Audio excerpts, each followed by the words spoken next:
आखिरी एपिसोड की शुरुआत में हम फायर बेंडर्स को नॉर्थ की तरफ जाते हुए देखते हैं। लेकिन एंग और उसके साथी इन सब पर सबसे पहले हमला करता है और उसके एक शिप को बिल्कुल तबाह कर देता है। उसके बाद ये अपने स्काई बेसन पे थोड़ा सा आगे बढ़ते हैं तो ये देखते हैं कि फायर बेंडर्स के बहुत सारे शिप्स इनकी तरफ बढ़ रहे होते हैं और ये सारे देखकर इनके दोस्त बहुत हैरान हो जाते हैं।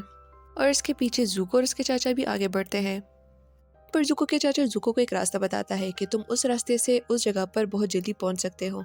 तब जुको अपने चाचा को गले लगा लेता है और उस जगह से चला जाता है। उसके बाद एंग अपने दोस्तों के साथ नॉर्थ में वापस आ जाता है और वो लोगों को बताता है कि फायरबेंडर्स हमारे बहुत ही करीब आ चुके हैं और वो बहुत बड़े फौज के साथ है। उसके बाद हम कैप्टन जाओ को देखते हैं जो कि जुको के चाचा को बताता है कि हम उन पर आगे से नहीं बल्कि पीछे से हमला करेंगे।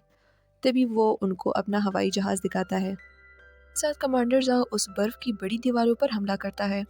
यहाँ पर सारे लोगों में भागदौड़ मच जाती है और कुछ लोग हमला रोकने की कोशिश करते हैं।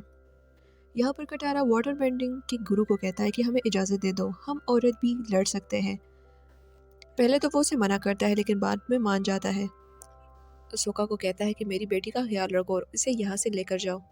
और लड़ाई करते करते इनमें शाम हो जाती है। फिर हम कैप्टन जाओ को देखते हैं जो कि चाचा के साथ उस हवाई जहाज़ पर बैठकर उनकी तरफ आगे बढ़ता है। तब जुको के चाचा उनको कहता है कि चांद से वाटर बेंडर्स को ताकत मिलती है और आज मुझे चांद बहुत ज़्यादा ताकतवर दिख रहा है और हमें आज हमला रोकना चाहिए। तब कमांडर जाओ उसको कहता है कि नहीं, हम हमला नहीं रोकेंगे। तब यहाँ पर कमांडर जाओ जुको के चाचा को कहता है कि मुझे अवतार रोको यानी फायर बेंडर्स के अवतार के मंदिर से एक पेज मिला है और उसको वहाँ पर ये पता चल जाता है कि एक ऐसी जगह है जहाँ पर सारे लोगों ने वाटर बेंडिंग सीखी थी और ये मानते हैं कि उनको उनकी ताकत चांद से मिलती है और यहाँ पर उनको रूह की दुनिया के बारे में भी कुछ मालूमात मिलते हैं।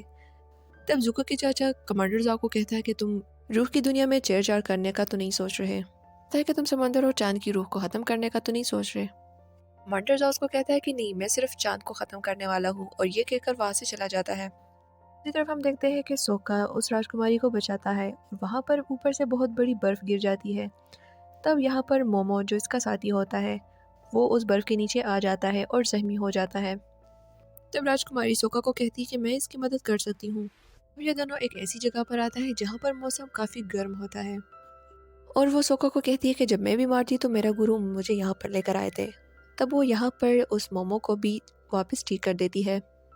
फिर इसके बाद हम जुको को देखते हैं जो कि इस बर्फ के नीचे बहुत बड़े पाइपों के दरमियानों से आ जाता है और दूसरी तरफ हम देखते हैं कि राजकुमारी और सोका के करीब वही हवाई जहाज पहुंच जाता है।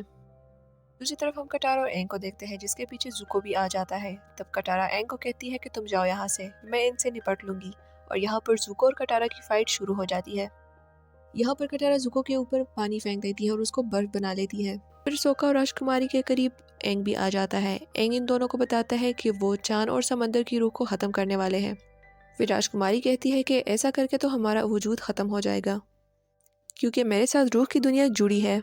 फिर कमांडर जाओ को उसी पानी में दो मछलियाँ नज़र आती है, काली और सफ़ेद, और वो यहाँ पर समझ आता है कि ये वही दो रूहें हैं। यहाँ पर जुको के चाचा उसे मना करता है कि तुम ऐसा बिल्कुल भी नहीं करोगे, अगर तुम इन दोनों रूहों को ख़त्म करोगे तो तुम दुनिया का पूरा संतुलन बिगाड़ दोगे। लेकिन वो उसकी बात नहीं मानता और वो पानी से सफ़ेद मछली उठा देता है। यहाँ पर पूरा चांद सुर्ख रंग का हो जाता है और जैसे ही वो उस मछली को मारने वाला होता है तब यहाँ पर एंग और उसके साथी आ जाते हैं। एंग उसे कहता है कि इसे नहीं मारो, मैं तुम्हारे साथ जाने के लिए तैयार हूँ।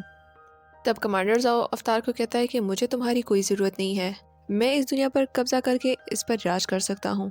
जैसे ही वो उस रूह की दुनिया यानी उस मछली को मारने वाला होता है तब यहाँ पर जुको के चाचा उस पर हमला करता है और उसको दूर फेंक देता है। लेकिन जैसे ही वो उसको रोकने की कोशिश करता है तब कमांडर जाओ उस मछली को मार ही देता है और उस मछली को मारने के साथ पूरा चांद गायब हो जाता है और यहाँ पर वाटर बेंडर्स की पावर्स ख़त्म हो जाती है। तब फायर बेंडर्स उस पर भारी पड़ते हैं और आगे बढ़ते हैं और अंदर आकर इसके पूरे शहर को बर्बाद कर देते हैं और दूसरी तरफ जुको और कटारा के ऊपर भी आग का गोला गिर जाता है। तब यहाँ पर सारे लोग बगैर वाटर बेंडिंग के इन लोगों से लड़ने लगते हैं। दूसरी तरफ जुको के चाचा फायर बेंडर से लड़ने लग जाता है और कमांडर जाओ वहाँ से भाग जाता है।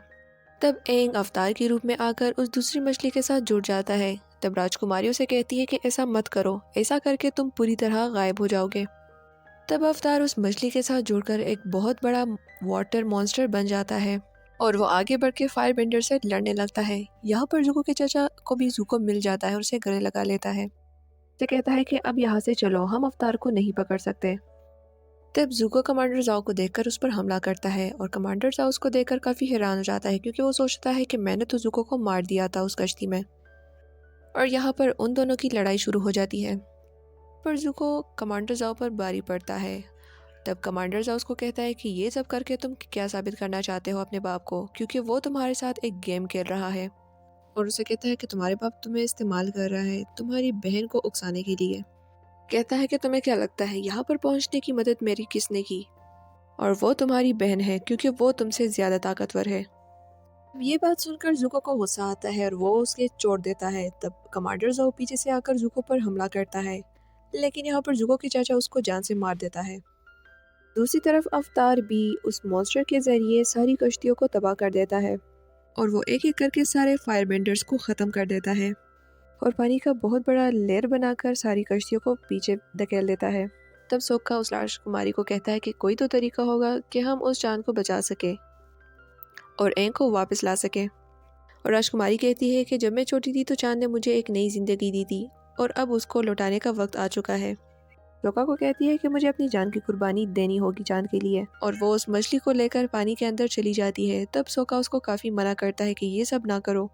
तब वो अपनी रूह को उस चांद की मछली के अंदर डाल देती है, जिसकी वजह से चांद दोबारा ठीक हो जाता है। और दूसरी मछली समंदर वाली जो एंग के साथ जुड़ी हुई थी वो दोबारा आकर उस जगह में आ जाती है। एंग अपनी अवतार रूप में आ जाता है और इतने में सुबह हो जाती है। तब ये सारे लोग उस नॉर्थ की तबाही देखकर काफ़ी उदास हो जाते हैं। वहाँ पर काफ़ी सारे लोग भी मर चुके होते हैं। और फिर हम ज़ुको और चाचा को छोटी सी कश्ती में जाते हुए देखते हैं और चाचा उसको कहता है कि हमें थोड़ा आराम करना चाहिए। दूसरी तरफ एंग उस शहर की तबाही देखकर काफ़ी उदास हो जाता है और वो अपने दोस्तों को कहता है कि मैं इस तबाही को नहीं रोक सका, मैं एक अच्छा अवतार नहीं हूँ। कटारा और सोका उसको दिलासा देते हैं कि जंग में इतना नुकसान होता है। कटारा कहती है कि फायर बेंडर्स हार नहीं मानने वाले, वो हम पर दोबारा भी हमला कर सकते हैं, तो इससे बेहतर है हम आगे के बारे में सोचें कि हमें आगे क्या करना चाहिए। ये सुनकर अवतार कहता है कि हाँ, मेरे गुरु ने भी ये बात मुझे की थी कि हमें आगे फ्यूचर के बारे में सोचना चाहिए। तब फायर बेंडर का एक जासूस फायर लॉर्ड के पास आ जाता है और उसे कहता है कि हमने काफ़ी मेहनत की लेकिन हम हार मान चुके हैं और अवतार भी अभी तक जिंदा घूम रहा है, हमने वहाँ पर काफ़ी तबाही मचाई है। तब फायर लॉर्ड से कहता है कि नॉर्थ पर हमला करना हमारा मिशन था ही नहीं, बल्कि हम तो उन लोगों का ध्यान भटका रहे थे। हमारा असल मिशन तो उमाशु पर हमला करना था। फिर हम एंग के उस बूढ़े दोस्त को देखते हैं जिसको फायर बेंडर्स ने जंजीरों में बांध दिया था, क्योंकि वहाँ पर फायर बेंडर्स हमला कर चुके थे और यहाँ पर हमला ज़ुको की बहन ने किया था। दूसरी तरफ वो जासूस फायर लॉर्ड को कहता है कि वो दिन करीब आ चुके हैं जिस दिनों में हमारे फायर बेंडर्स ताकतवर बनते हैं। इसी के साथ ये कहानी और ये सीज़न एंड हो जाता है। तो मुझे कमेंट सेक्शन में ज़रूर बताएं आप लोग को अवतार मूवी कैसी लगी और नेक्स्ट मूवीज़ देखने के लिए हमारे चैनल को ज़रूर सब्सक्राइब करें एंड हमारे चैनल पर ज़रूर विजिट करें। Thanks for watching.